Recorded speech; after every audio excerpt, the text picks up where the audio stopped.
towns in danger of extinction. They want to crash the world's population by 80% by the end of this century. People who are involved with it have a number of influential positions directly within the UN. So you have to play a very hard arbitrage game in love, in work. It's like addiction withdrawal. It's insane. Like when you're chemically in love with someone and then that gets removed. It is almost impossible to find a partner who's sane these days.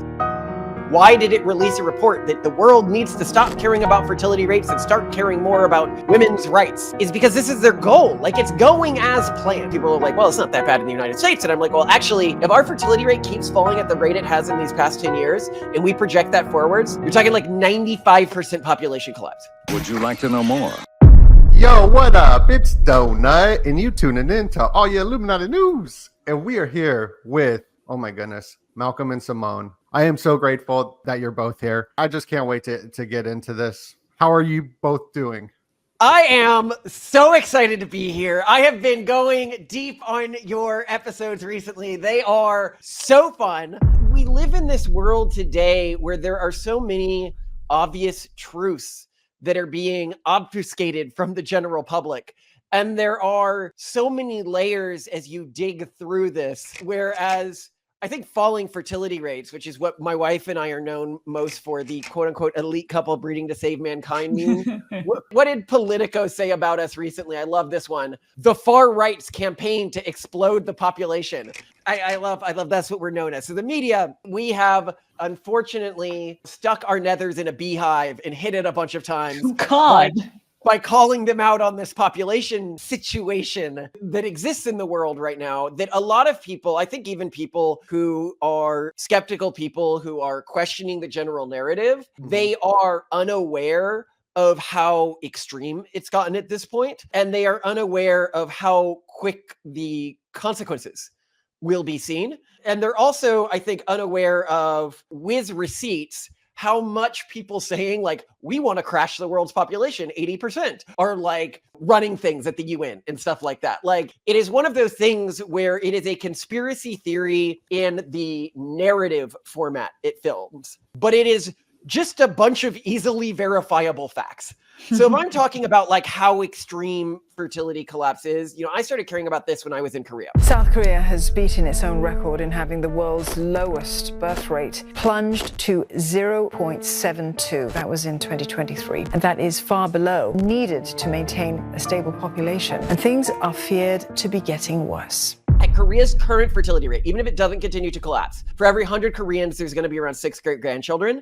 But like year over year, it went down 11.5% this year. So it's continuing to go down. They spent something like $300 billion trying to fix this. They're now giving out like $20,000 for a kid. They're still having rapid fertility collapse. And people are like, well, eventually it'll get so low, it will automatically revert. And I'm like, no, this is a problem with fertility collapse, because once a society gets to a certain point, like Korea, now 60% of the population is over the age of 40. So there's nothing they could do. Like, even if they got all of the people who could have kids to double their fertility rate, which just isn't happening because it's continuing to fall, it would be too late. And in the United States, people are like, well, it's not that bad in the United States. And I'm like, well, actually, if our fertility rate keeps falling at the rate it has in these past 10 years, and we project that forwards, and we assume one generation every 30 years, that means for every 100 Americans, there's only going to be around 4.3 great-grandchildren. You're talking like 95% population collapse.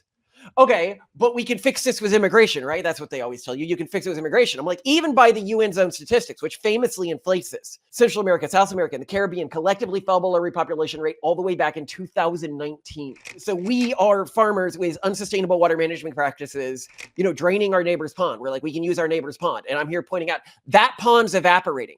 And it's likely going to be below us, Latin America, in fertility rates within 10 years. There's a great piece in America's Quarterly called something like Latin America's, the mystery of Latin America's falling fertility rates, where the UN projected in 2019 that in the second half of this century, Latin Americans' fertility was going to stabilize at the 1.75 number, which is just insane, because 5 years later, every single country they were looking at but one, Mexico, had fallen below the number they said it would stabilize at the second half of the century, not 5 years later. And a number of countries have fallen, and you won't see this if you look up the broad statistics. You have to go to local demographers because the broad statistical agencies just lie, and they're not like really up to date with how bad fertility collapse often is, especially in the developing world. But in a number of countries, and you can get the individual statisticians, as this is coming from that article, and this is like a mainstream newspaper, not even like right-leaning or anything like that. The demographers are saying in a number of these countries, you're getting to the 1.3 number now that we thought was only possible in the developed world. That means they're basically halving every generation. You know, these are countries like Chile, Uruguay, Cuba, Jamaica, Argentina's falling a lot. It's not quite to 1.3 now, but they've got like 40% less kids in some classes than they did just like 4 or 5 years ago. So we are talking about a rapid collapse system-wide. I just think this is so important for people that this term, what you and your wife, Simone, are talking about. First off, I'm huge fans of both of you, your work. I'm addicted to your channel. Everybody gotta go. I got the links down below. Go subscribe. Absolutely based. I mean, it's the most based channel out there. And I love the honesty that you do. I also love the story of you two as well. How you met, the topics you dive into, arbitrage as well. I would like to hear a little bit about these different dating techniques. And it just, I'm so grateful that you're both here. I just wrapped up finishing. Actually, I'm not totally finished. I got 1 hour left of the Pragmatist Guide to Sexuality. Ooh, nice. I hope I said pragmatist. That's I think our most boring book. So I'm excited that you didn't hate it. Are you kidding me? I love that book. Oh, it's so good. Oh my goodness. I got the links down below. Gotta check it out. And I think crafting religion is best. So okay. that's my if you had a suggestion for one to follow, is that's the one that focuses on how sort of wokeism evolved, or the virus as we call it, the mimetic virus, evolved out of religious systems. And people are like, oh, so you're saying that wokeism or progressivism is a religion? Because this is an accusation people often make. And I'm like, not really. It's sort of that question of, is a virus alive? And people are like, no, a virus isn't alive because a virus can't reproduce on its own. Wokeism can't reproduce on its own. The urban monoculture, which is sort of downstream of wokeism, it's this cultural group that we largely identify with progressivism that exists in most urban centers around the world today, recruits people by saying, if you join us, you will experience no more suffering. We will remove all in the moment suffering. You know, this is why they'll tell you, like if you ask, what is your value system, the urban monoculture, they say equality. But their actions show it's not about equality, it's about preventing suffering. You see this in things like, you know, handing out fentanyl to drug addicts. Like obviously this increases inequality. Or ending testing in California. You know, obviously that increases inequality. The Haze movement, you know, the healthy at every size movement. Like obviously you're making things worse for these people in the long run by not telling them that being fat is unhealthy, or by creating this delusion that it's not, or by just affirming anything they want to believe about themselves. You know, that's another thing that it does, which causes mental issues down the line, but it helps. But when you are promising people this, you cannot motivate sacrifice. And child rearing is sacrifice. So the culture can only continue to survive by parasitizing children from nearby demographically healthy cultural groups, or importing children from distant demographically healthy cultural groups. I mean, this has to be a question for people. If you're looking at the progressive movement and you're like, it's weird that they have almost no kids. People in cities have almost no kids. How are they keeping their numbers stable? Like they're getting those people from somewhere. And it is also part of, you know, with us, we could be seen as like, I like conspiracy theories, but I'm also sort of anti-conspiracy theory in a way. Like people are like, why does this urban monoculture target children? Because it does target children. And the answer, I think, is, well, between the ages of 15 to 21, that is the age range where people are most likely to deconvert from their birth religion or culture. And therefore, if there were competing iterations of the urban monoculture or the virus, the iterations that targeted people of that age range would iteratively represent a larger and larger portion of the global population, or of the population that identifies with this movement. And therefore you get, because some people of course are going to be like, hey, it's immoral to try to take somebody else's children and raise them within our group. There's different ages, it seems like. I believe that old line, I don't know if it was Aristotle, but show me a 7, I'll show you the man.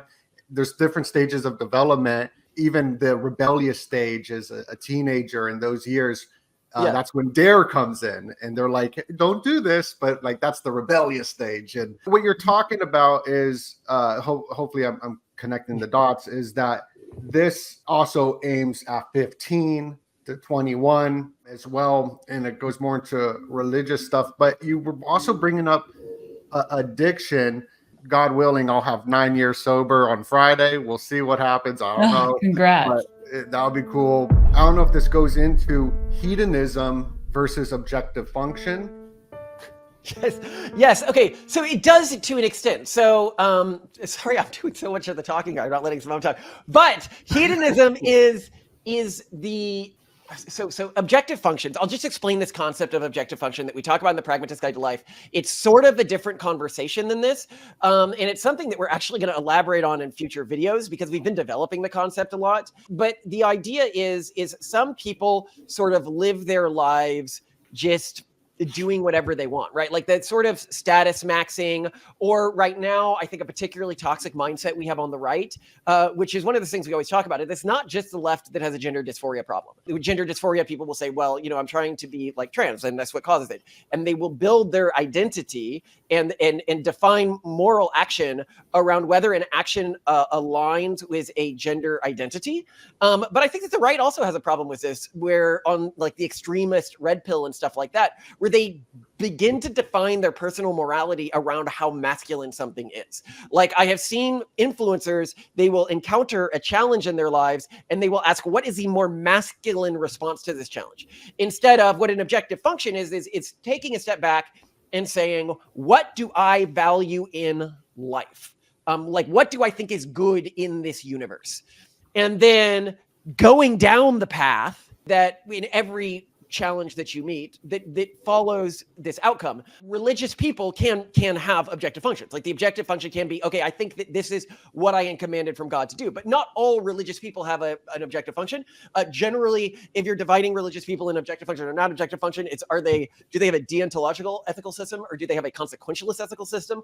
I think both can be good. I typically think religious leaders need to have more of a consequentialist religious system, like ethical system, whereas a deontological ethical, basically, are they trying to interpret what God wanted for them and then act on that? Or do they just follow the rules that God set out incredibly rigidly? And it can lead to very similar behavior patterns, but there are some nuances. The way I put it is basically, are you dancing or are you playing DDR? Like, yes. Are you following the steps religiously or I love DDR. Living the music? Yeah. But to get to the hedonism question, because this is really interesting. So in society right now, when people are like, why are fertility rates collapsing at the rate that they're collapsing? And there are, there's biological reasons. By 2060, it looks like 50% of men in the developed world are going to be infertile. There are social reasons. It is almost impossible to find a partner who's like sane these days and who's not going to screw you over. And dating markets themselves are broken. There are economic reasons. There are social reasons. But what I would say is people are like, okay, so it's sort of everything. And I'm like, well, it's also not sort of everything, because there's one thing, if you change it, it generally fixes fertility rates. And they're like, what is that? And I'm like, well, it's typically like when I'm talking to progressives, they go, well, how do you fix this fertility rate situation? And I'm like, well, good thing is we actually have high fertility groups within our country and we just need to protect them. And they're like, oh, wonderful. Who are they? And I'm like, well, they're often disenfranchised groups. They're often poorer than the general population. They are often systemically they're like, oh, I really want to help these people. And I'm like, so they're conservative religious groups mostly. And they're like, whoa. You're talking about like conservative Jews and conservative Christians. It's like, yes. They're like, they aren't underrepresented in the university. Yes, they are. They aren't disenfranchised economically. Yes, I mean, they obviously are. They aren't talked about horribly. Oh, come on. What are they talking about? What are they imagining when they think the deplorables? So a lot of what we do is trying to protect these groups. But anyway, so when we talk about hedonism here, we often talk about this trial that our species is entering right now as being, in almost religious terms, as the trial of the lotus eaters. All of us have reached a spot, all the various cultural groups that make up humanity. We are basically in a post-scarcity society. People will be like, no, I struggle for X, I struggle for Y, but realistically, if you compare life today to like 200, 300 years ago, we just don't really have scarcity. Like, not that many people in the developed world are genuinely afraid of starvation. Most of them are afraid of things, especially not ones who have entered these. It turns out, like, the less wealth you have, the more kids you have in the developed world. Okay?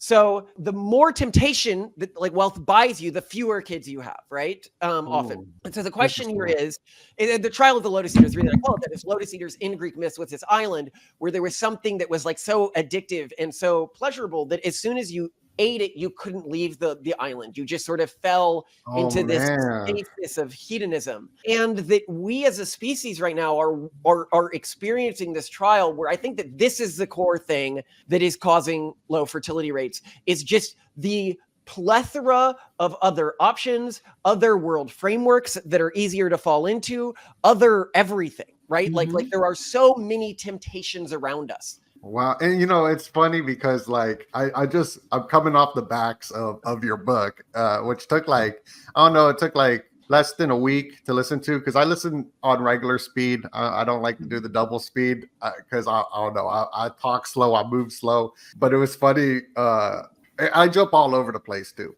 But the conservatives are more likely to wear women's clothing. I thought that was a funny statistic. Yeah. I'm just so grateful that you're both here.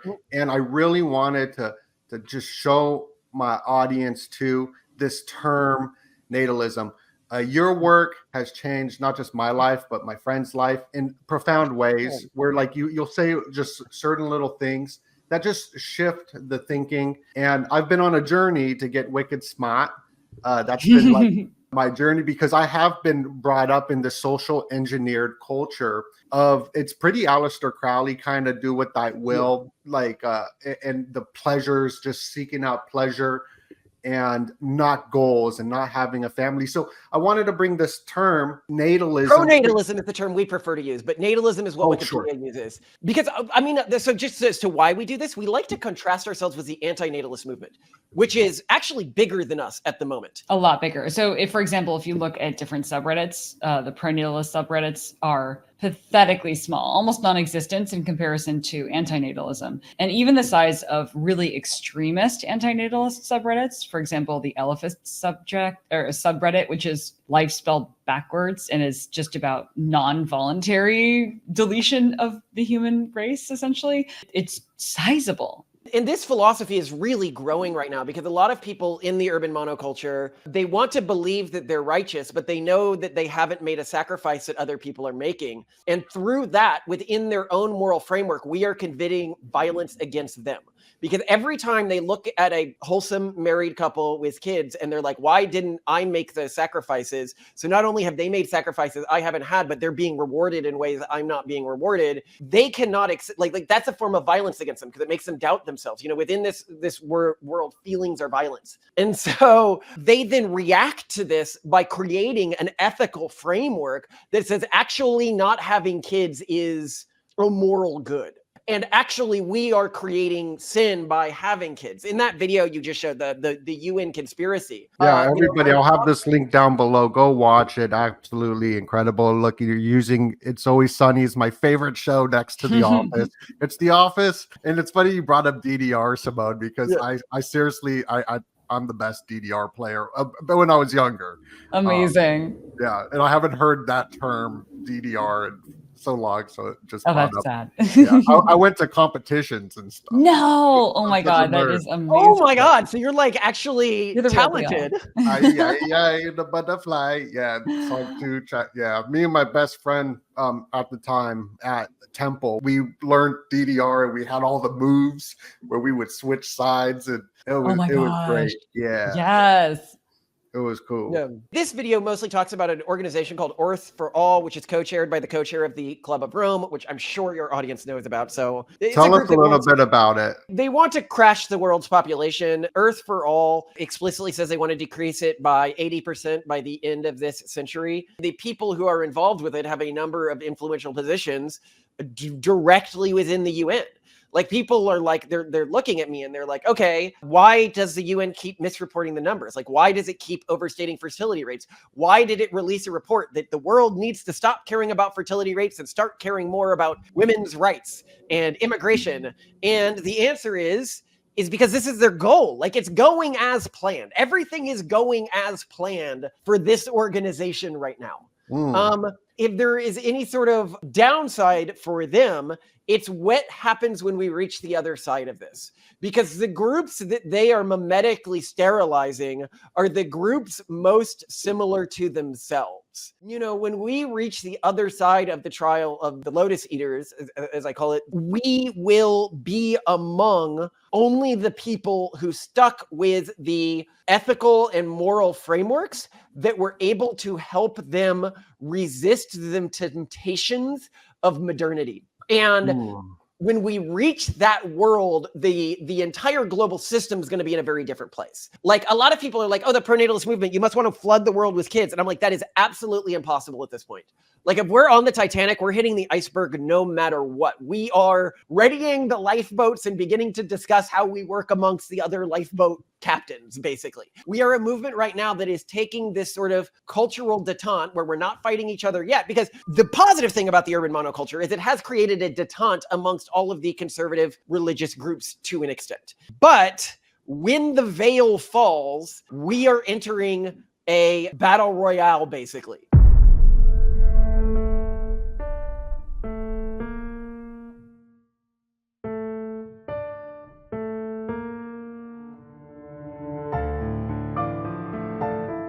A conspiracy number with numerology, and it's this 201, and then you like event 201 was the huge event, which was kind of interesting because the world, everyone was inside, and the reports were saying that things were becoming better. So it seems like this could be a generational kind of plan.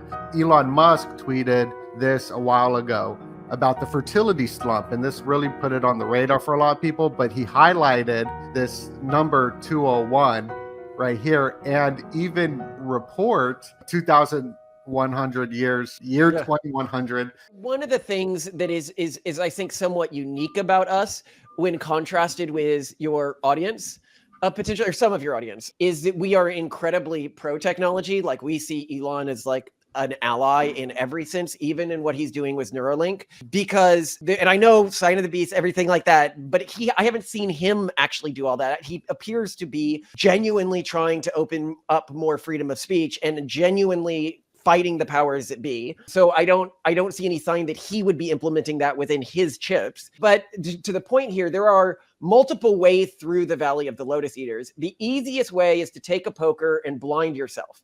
You can resist temptation by creating cultural systems that never engage with it. The Amish, for example, still have a fine fertility rate, right? But they don't engage with technology.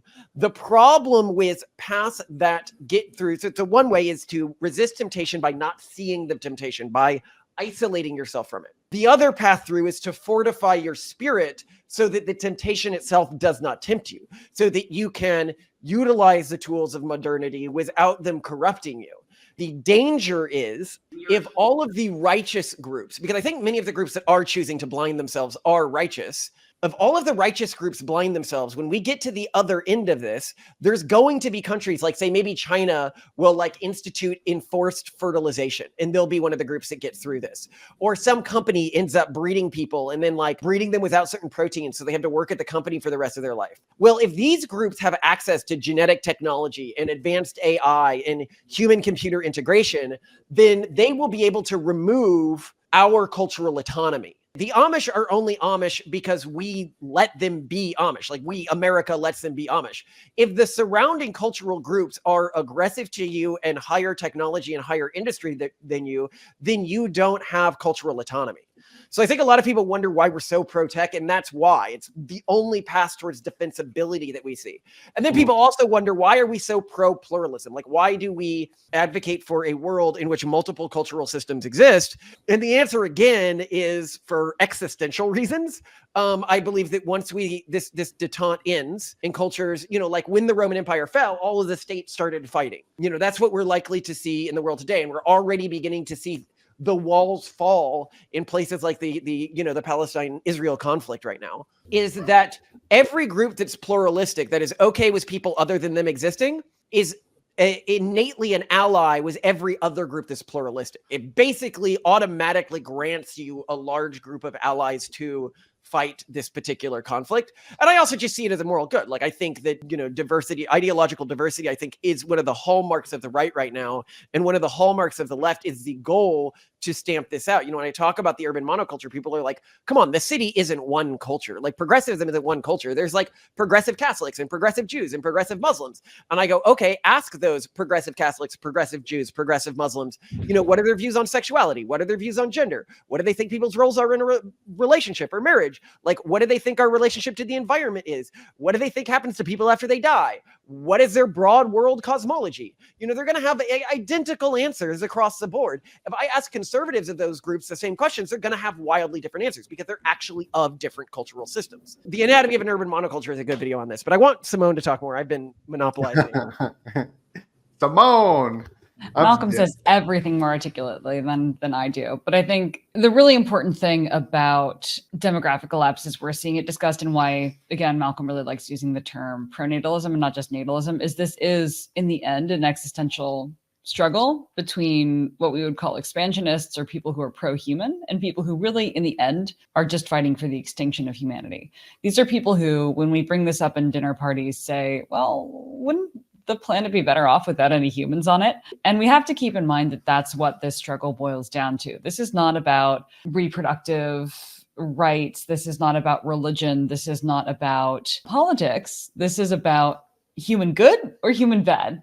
Do we undo human or do we keep human?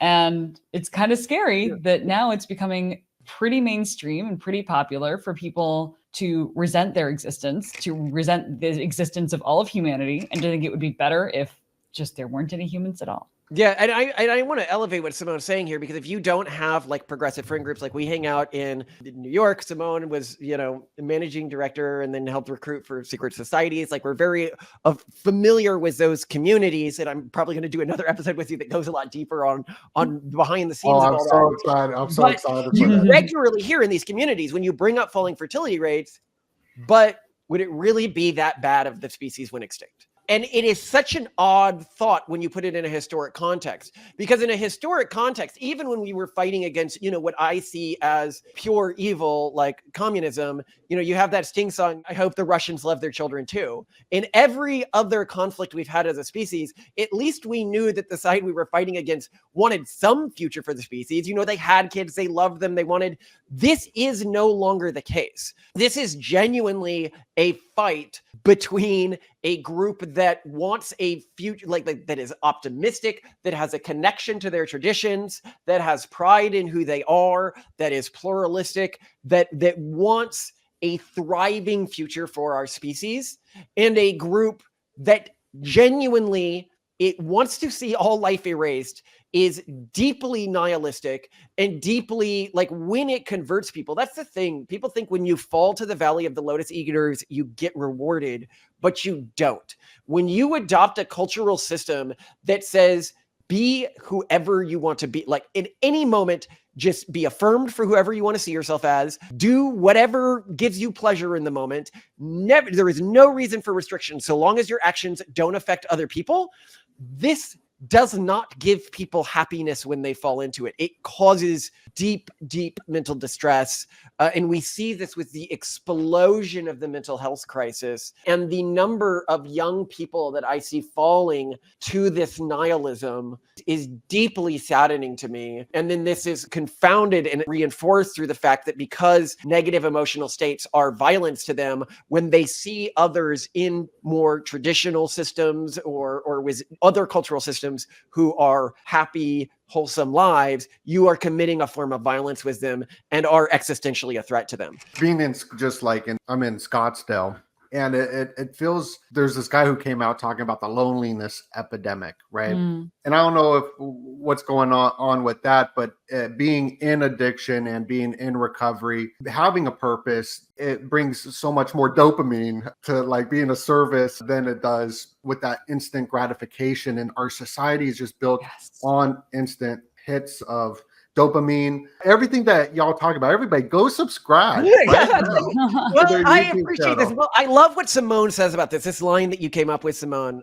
which is the only true happiness you will ever experience is efficaciously living your value system. And, I think that we see the true, well, it's not the depravity, but it's sort of like if you believe in a supernatural power, that he encoded us in a way where, the superstars who have the most, who should be able to indulge the most in hedonism, seem the most dissatisfied with their lives of all people. But you go interact with like a Mennonite community, and these people will have a source of like vitality when you're interacting with them, or you go interact with like a Haredi community that is unmatched. You even see this in media, where media feels like increasingly soulless and it just lacks that vitality that it had historically. And another thing that's interesting about our sort of pathway here is you read the guide to sexuality, and it's one of the things we can talk about on this show, but people are like, why do you focus so much on understanding topics like sexuality? Like, why is this so important to you? Like human arousal patterns. It is a source of sin. Therefore, you should avoid it or see it at least through a theological lens. And I actually take the exact opposite approach. I think that righteousness wins when you look at something with open eyes and you fully understand it. When religious traditions try to occlude knowledge of types of sin from their members or full understanding of types of like arousal patterns and stuff like that, it provides a back door that the urban monoculture can use to have conversations with your children and begin to build ideological structures inside of your children that then can be used to deconvert them. So what I mean by this is, if you have never, if your kids don't feel like they have a strong system for like how arousal works and how sexuality works, or you've never really discussed these things with them, or you've only discussed them as a negative thing, then somebody comes to them and says, well, it makes you feel good. Like it can't really be bad, can it? And then they begin to work in, because it's this narrow area of sexuality. You're like, how do you turn sexuality into something that deconverts somebody from their religion? Well, then you say, well, actually, did you know that your sexuality is your identity? It's the highest order of your identity. And anybody who denies this aspect of your identity is attempting to eradicate this identity group, is attempting to basically genocide this population. And now you can't listen to anything that group is saying. And so now they've created it's a sophisticated mimetic tool for insulating someone as soon as they've got them. And so this is why we look at these things. I think that the way that, something we always talk about is that if you remove the temptation to sin from someone, you have done the devil a service. God puts the temptations to sin in front of us to strengthen us. And it is only through learning to resist them on our own that we can make it through. When I talk about Korea's fertility rates, for example, I often contrast them with this other country where pornography is banned, where gay marriage isn't legal, where abortion was only made legal, a few years ago. And people are like, oh, what is this miraculous other country? I'm like, no, this is Korea. That has almost no immigration, enforcing at a top-down level cultural values that increase fertility when people learn to practice them voluntarily, do the antithesis when they are enforced structurally. And this is why there was a great piece by Arya Babu on this in Europe. While within a country, the more conservative a group is, the higher their fertility rate is. The more conservative on average a country is, the lower their fertility rate is, which I think goes against what a lot of people intuit. That's interesting. Wow. And also like the schooling system, which is like all government run, introduces this, and I've read a few books and they're theorizing that maybe that's because that energy, that mojo, baby, right, that Austin Powers says, is what will make the students go against their parents more. So now the classroom and the teacher is the one talking about these subjects. And that book was just amazing. All the statistics and the data of different places with, it seems like there's a correlation to freedom, having freedom of choice, and then learning is the best way. Yeah, the way that we disintermediate sexuality so that it's easier for people to understand it is we're like things like the Kinsey spectrum and stuff like that don't actually correlate that much with human sexuality. So it's actually pretty common to have males or females, as common as it is for them to present as wholly gay, for them to have a preference for one set of secondary sex characteristics and another set of primary sex characteristics. So if people aren't familiar with that, primary are the characteristics used specifically in the act of reproduction. So i.e. they may have a preference for a female body type, but male genitalia, for example. And I think what this shows is that the way we should really think of arousal patterns is just as a set of environmental stimuli which are arousing to some percentage of the population. And we go deep in our book about what might cause it to become arousing to some percentage of the population or not. I'm going to Simone often like a switchboard or something like that. But, you know, as we say, there's other areas of our society where we have patterns of pleasure which are modified by both our genetics and our upbringing. A good example of this would be food, like what foods you like, right? And I think we would see it as pretty ridiculous to build your identity around the types of food you like best. If we lived in a society that banned certain foods and some people had a very strong predilection for those foods, you might see that end up happening. So it is only through really understanding these systems can we understand that they are not our identity and we do not need to do things. And we understand this broadly. You know, when I talk to, most far progressive, you know, now we've got the whole MAP movement and stuff like that. But I'm like, okay, if you happen to be in this group that is more aroused by people who phenotypically, I don't want to get the video demonetized, people who phenotypically I'm already demonetized. Youthful, do you would agree that they should deny, you know, their arousal? And they're like, of course they should.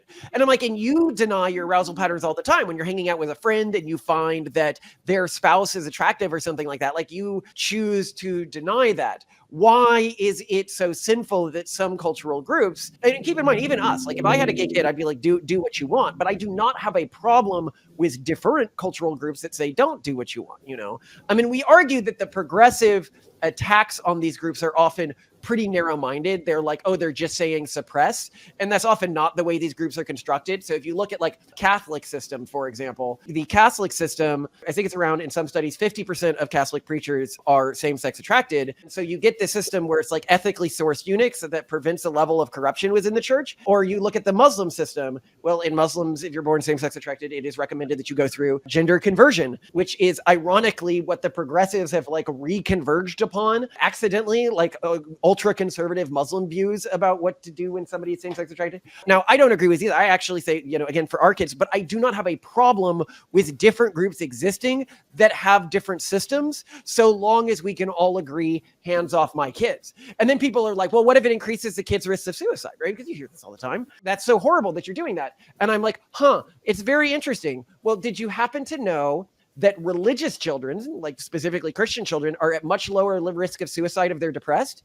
So do we now take all of the depressed children and give them to extremist Christian groups to be in their study groups? And they're like, no, of course you don't, because they're wrong and we're right. And I'm like, yeah, but that's like a cultural framework that you're operating off of. And it's important that we respect other people's cultural frameworks, to me at least. Like, this is obviously not a value system of the urban monoculture, which is very imperialist. Like, it believes that it has a manifest destiny to one day spread, to be taught in schools in every jungle in the world, right? Like it believes that the world is its domain and that it spreads through education, because it doesn't spread through reproduction. But ultimately it will fall. I mean, it's an intrinsically unstable system, which can only become more extreme intergenerationally, which we are already seeing it beginning to self-collapse. I kind of want to just jump around a little bit just because of the time. Because there's a couple of topics that I would like to bring up to the audience that I really thought was amazing. And it's one of those things that kind of stuck with me. And it goes into you two and how you met. I would like to just hear a little bit about it. You go, Simone. Sure, yeah. But you brought up this thing called, also just on top of it all, the arbitrage dating techniques as well. I mean, the story of you two, I mean, I think is just amazing. Arbitrage is everything. But let's see. So both of us are extremely weird in how we dated. I had turned 24 and I'd never dated anyone before. And I'd never been in a boyfriend-girlfriend relationship at all or any sort of romantic relationship. I couldn't deal with it. I turned out to be autistic, but I didn't know that at the time. So that probably explains a lot. I still decided, even though I knew I wanted to live alone forever, that I should fall in love and have my heart broken just so I could say I'd tried it and it was very underwhelming and get on with my life. So I set as my New Year's resolution at age 24, I'm going to fall in love, have my heart broken all in 1 year and get on with my life and live alone happily forever. Because quite frankly, and I think I still hold to this, the BATNA, the best alternative to a negotiated offer that people have in life is really good. Living alone is actually not so bad. And for me, that seemed very appealing, especially because I'm a very particular person. Anyway, finding dating quite horrifying, created a competitive dating ring in my office where you get points for like first date, how many people you date, how many people you reached out to, if they asked for a second date, which was great. It was a terrible HR violation, but also the person running HR in our startup in Silicon Valley was also dating at the time. So that worked out. And I also had a numerical scoring system for if someone warranted a second date, which I will quickly share because it's so convenient. And it's actually really good for any sort of, is someone you worth your time. So 5 questions, each question is 10 points. 1, how excited were you to see them? 2, how much did you enjoy any physical contact? That could be shaking a hand, just sort of showing how like physically repulsed you are by anyone. 3, how much did you enjoy the conversation? 4, how much do you want to see them again? And 5, how much do you think they want to see you again? Which is key. My average score for the people I dated was 16, and I meet Malcolm and he scores 42, which is insane. Oh, wow. Yeah. Wow. So that's like putting this like, that's like pragmatist. Would that be pragmatist? It was a very pragmatic approach. Yeah. And it's also very much why you should quantify things when you can. And, that now there's this whole sort of rationalist EA-based movement of thinking in bets where, you're asked to like come up with your percentage certainty, and people are getting involved in prediction markets. I think that's really helpful as a heuristic for figuring these things out. But, when it comes to arbitrage, when I was dating, I knew exactly what I was into, what I wanted, and where I might have disproportionate value. And that's really key. In fact, it's one of the things that I think people can get out of reading The Pragmatist Guide to Sexuality, which is know exactly what you want, know what you don't want, and don't try to fight for everything. Because if you can just hone in on the things you want, you can get someone of much higher value than you on average by letting slide the things you don't really care about. So I was super into nerds. I had a look. Basically, my look looks like Malcolm. He's the epitome of my type. And I decided to create a keyword stuffed online dating profile that just 100% targeted for that kind of tech nerd. So it was just 100% memes. I was posing in film grade stormtrooper armor in my profile. So it really filtered out anyone who wouldn't be that kind of nerd and filtered in anyone who would, although Malcolm didn't reach out to me because, I don't know, he assumed my profile would be spammed by would-be suitors. Not the case. In fact, I also played an arbitrage game by doing a lot of outreach. So if there are any women listening to this, if you actually want to find a partner, reach out heavily and intensely to people that you want to date, because guess what? They're not hearing from like anyone. Like maybe if they're very, very lucky once a week. Women are so lazy on dating platforms. So I meet Malcolm. I immediately completely fall head over heels for him. He lays out his entire life philosophy and plan, which has been pretty consistent over time, I would argue. And I just thought, my first impression actually was I was so angry that I wasn't him. I just wished that I was him because he had it so figured out. So he tells me on our first date, well, I'm not really looking to get married. I'm looking to find a wife. And I expect to find her this fall at Stanford, where there's a large pool of pre-vetted candidates, because he was on his own little mission. He was dating 5 nights a week, sometimes doubling up on weekends to get his quota in, because he was actually very seriously, ever since college, looking for a wife. And that's the thing about dating too, is if you actually want to find a partner that's really good for you, you have to treat it like essentially a second full-time job. And Malcolm did. And I did too, because I was on my mission to not get married and he was on his mission to get married. So I discovered that because I was clearly not good enough for him, and he was going to find his wife in like a couple of months, because it was May when we met, or March, something in the spring. I said, okay, listen, I will have sex with you if he agreed to break up with me on July 31st. And because I was sure I was going to like imprint on him like a duckling. I was a virgin. I didn't know, like, I just assumed people get really attached. And actually women who have little sexual experience do get attached, especially to their first sexual partners. So I was not wrong. I forced him to promise to break up with me. And Malcolm, you agreed. Yeah, I did break up with you as promised. Yes. And then for a week, I thought that people pretending to have their hearts broken were just pretending. Then I discovered, oh, wow, there's actually like hormonal withdrawal that takes place. It's like addiction. It's like addiction withdrawal. It's insane. Like when you're chemically in love with someone and then that gets removed, it may take a while for the symptoms to show up, but oh boy, they show up. Oh, yeah. So I was terrified to be dealing with that. But I, while dating him, had written letters about Malcolm to my future self saying, to be opened after we broke up, saying, you stay away from him. And that failed miserably.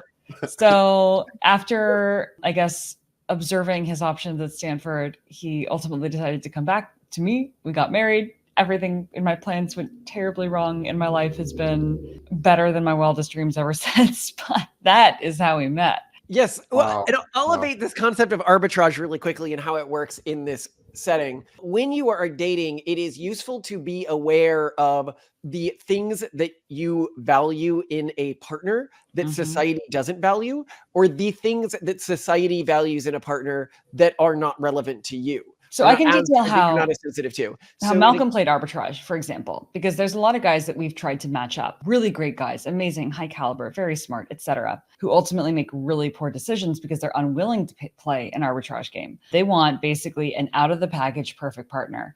Malcolm did not really care. Like I was a low quality, I was way below his league, technically speaking. I was not very attractive. I did not wear any makeup. I did not style myself. I was like a fixer-upper house, right? Like I was not a flipped house. I was maybe the shittiest looking house in an okay neighborhood. Or maybe we'll say an up and coming, gentrified neighborhood.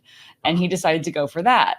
And that's something that I wish more guys would look at. I hear the argument a lot that like, oh, well, yeah, but like if I like fix up a girl, she'll just leave me. But not really, especially if you structure your relationship right. And we have a whole book on that called The Pragmatist Guide to Relationships. Thank you for writing that, Malcolm. But the whole point was a lot of guys just expect a woman to already be smart and accomplished. I didn't have a prestigious degree. He helped me get one. I could not style myself or look good for the life of me. He had his mom basically teach me everything. And so that's another big way to play arbitrage is know what you care about. The one thing he cared about was ambition, drive, and devotion to him. And I had all three of those things. Wow. Yeah, that's amazing. I love that. I think it goes along with talking about this with pronatalism, right? Because you're going out there, you're dating, you're meeting people. And I find that as a useful tool for today. Your story, this whole arbitrage thing, just the whole sphere right now is just, and dating is just so wild. Mess. What a mess. Yeah, it's a mess. And did you ever? I know you guys read when I heard of this book.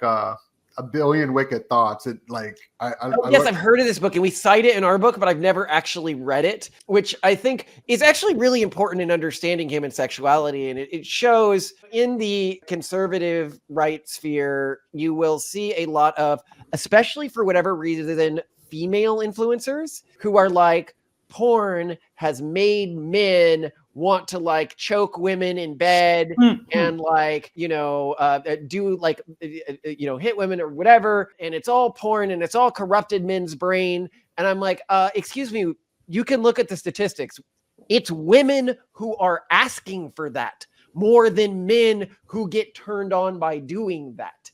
And this book here it goes into it looking at Google results, Google searches of men versus women, showing that women are much more likely to look up ultra-violent ographies. And I think Ayla has some great research on this too. Yeah, she does. And who's this? Ayla is the famous sex researcher, used to be the top earner on OnlyFans, one of our favorite people in the entire world.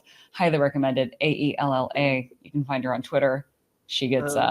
She becomes the main character of Twitter, not infrequently because of the amazing philosophical questions she asks. Well, and her spicy staying. She's like, a spicy lady. Yeah, she Okay, does. I'll check that She out. makes some spicy decisions. I don't know. I mean, it's a if you're into sexuality research, it's fine. But a lot of her stuff has been distilled through like the Pragmatist Guide to Sexuality and stuff like that. So you can follow her if you like the online drama. But I would say culturally, she's quite distant from us. But that doesn't mean that we don't like her. Like that's the thing, right? Like just because someone's culturally distant from us, if they have a logically constructed value set and they aren't working to, from our perspective, cause significant damage within the population, I am, aligned with them. And so it's weird to, be friends with people as distant as, Ayla and Mary Harrington. Somebody else I can consider a friend. Did you read this book at all, Sex at Dawn? Yes, we actually go pretty hard against it in our book because I think that it is just wrong. Well, it's wrong in a few ways. So one of the things that we always elevate is this idea that just because humans are genetically programmed to prefer a thing does not mean that we have a moral mandate to live that way, or even that living that way is the most healthy way to live. Yeah. And if I remember correctly, Sex at Dawn really pushes the idea that early humans are polyamorous and therefore we should be polyamorous again, or that like bonobos are great and everything like that. And there's a counter book called Sex at Dusk that we mention. I think it's called Sex at Dusk. It goes over because, okay, so I should take a note here. So if you look at the most related species to humans, you're looking at chimpanzees and bonobos. And chimpanzees are very male dominated. Males dominate the sexual marketplace. And it's very sort of the way you would imagine a brutalistic tribal human group would, was raiding, taking mates from other people, stuff like that. On the opposite side, you have bonobos, where the women run the tribe and they will get sexual favors from men and stuff like this. And obviously within a progressive mindset that a lot of the early research was done through, they tried to make the bonobos into this utopian society and said that early human groups were probably closer to bonobo groups than chimpanzee groups. And it's like, well, if you actually look at what bonobos do, like there's this one scene from a researcher where the head female bonobo in the tribe held an infant's head and threatened to break its neck if its mother didn't go down on her. So like terrifying. They are not more benevolent just because they're run by women. And we also go over, do you look at European history? Actually, female monarchs were more likely to go to war than male monarchs. So it's like a 30% more increase of war. Yeah, it's just but even that is likely wrong. If you look at a lot of the genetic evidence, it appears that early human groups were likely much more like chimpanzees than bonobos, with a male-dominated group. Really, the only counter argument I can find is maybe fertility statues, which you find a lot in early. So it may but that doesn't to me say, oh, we found early pornography, like that show me that like men weren't in control of things. No, not really. No, and one of the theories even about those Venus statues is that they're just self-portraits. And when you look down as a female, that's kind of what you see. Yeah. So it's not actually based on reality. It's a pre-mirror self-portrait. The Venus statue? That so fat one here. There is a type of statue that we find in a lot of very early prehistoric sites that some people have used to attempt to argue that these sites had a matriarchy, but there just really isn't a lot of evidence for that in the historic record, especially poor evidence for that if you look at the period when farming started. I think it was something like one man was breeding for every 14 women. You basically can't get a statistic like this in a matriarchal society. And people are like, how can you have one man breeding for 14 women? Harems. That's harems. That is a society where harems are very common, and the men who lead the culture get all of the women. And I think even now, if we look at the world and we look at sort of the more barbarous reasons, like if you had humans like shipwreck on an island and they were recreating sort of like a group of pirates, a barbarous society, would it likely structure itself that way? And I think most people realistically know that yes, it would. And so people are like, well, where do you get things like monogamy from? And it turns out that monogamous groups culturally, like when we begin to discuss cultural evolution, outcompete polygynous groups. You never get polyamory. I should be clear. That just basically does not happen in nature. But you get polygyny fairly frequently, but not polygyny is where you have one man, many women. But you'll get it in like rare tribes, but not in groups that survive for long periods or impose their cultural will on their neighbors. So why do the monogamous groups outcompete the polygynous groups? The answer is they have much lower rates of rape, they have much lower rates of prostitution, they have much lower rates of cheating in business deals, they have much less violence, they have much less terrorism. And a lot of this comes down to the fact that there are just far fewer unattached men who are not having their needs met. It turns out, and you can actually correlate this pretty well, unattached men correlate really heavily with the rate of terrorism in a society. Yeah. And I should note, it's involuntarily unattached men. You do not get this in regions where men immigrate to for work. So you actually don't get this effect in something like a coal town or something like that. But you do get it in a region like Egypt, when like it undergoes an economic downturn and men can't pay bride prices anymore. And so you get much higher rates of unattached men, and then you get higher rates of terrorism downstream of that. Wow. So yes, sometimes cultural systems evolve that are meant to protect us from our more animalistic desires. And you could argue, are they guided by a higher power? Or are they not guided by a higher power? It's somewhat irrelevant to the question of their utility to our mental health, which is, obviously one of our big projects, which is trying to prevent, I think, this reactive shaming of religious communities within the secular world, and saying, actually, these have structural utility that you just aren't aware of. You removed all these fences without understanding why these fences were here. And when I say fences, I mean like arbitrary rule structures. And now we're learning that like the arbitrary self-denial rituals you see in, Passover and Ramadan and Feast of the Firstborn, in Lent, it turns out that they have like important utility in things like shutting down intrusive thoughts and preventing anxiety and preventing depression, because they exercise our inhibitory pathways in our prefrontal cortex, which makes it easier to shut down ideas. And this is actually one of the core problems you have within the urban monoculture, is they just do not exercise the parts of their brain that should be involved in saying no, basically, to the things that they want from reality, which is why they become so mentally tortured. Well, this has been based. This has been based. Everybody, go subscribe to Malcolm and Simone's YouTube channel. Got the links down below. Also, grab their books, audiobooks, physical books. I just finished Pragmatist Guide to Sexuality. I thought it was absolutely brilliant. Where should people go? What's on the horizon? Where should people go? Subscribe. I mean, our biggest project right now is trying to create an alternative to the public school system. It's so much later than we wanted it to be in terms of a launch, but I am so proud of what we've created with it, because I'm using it right now. We've basically turned the education system into like a tech tree, and it's built to be as unbiased as possible and be easily editable by parents. So like you can push a button if you're like a conservative Christian, and it just takes out, anything that you wouldn't want. That's a project of ours. The podcast is obviously, if you're like interested in our daily thoughts on things, because that is a daily podcast. And the books are, if you want like us having taken a really long time to think about a topic and write about a topic, the place you can go to see that. And they're basically literature reviews of various disciplines, with probably the most controversial being The Pragmatist Guide to Crafting Religion, which is sort of about both how we ended up with the religious systems we have now, how wokeism evolved, and how we can defend against, like, take a third person mindset and say, okay, how do I defend against my children being deconverted? And how do I adapt my culture to the new challenges that we're facing? Because a lot of these systems, are culturally adapted to not just like a pre-internet world, but a pre-industrial world, which makes them very bad at fighting against the ravages of modern society and the tools that modern society has access to. So yeah, check that stuff out. And I really hope to do more with you, because I do love your channel. And this has been sort of a sanitized version of our views on things that hasn't gone too conspiratorial. But we have other views as well. So any parting thoughts? Oh, yeah. Oh, I can keep going too. We don't need to have parting thoughts.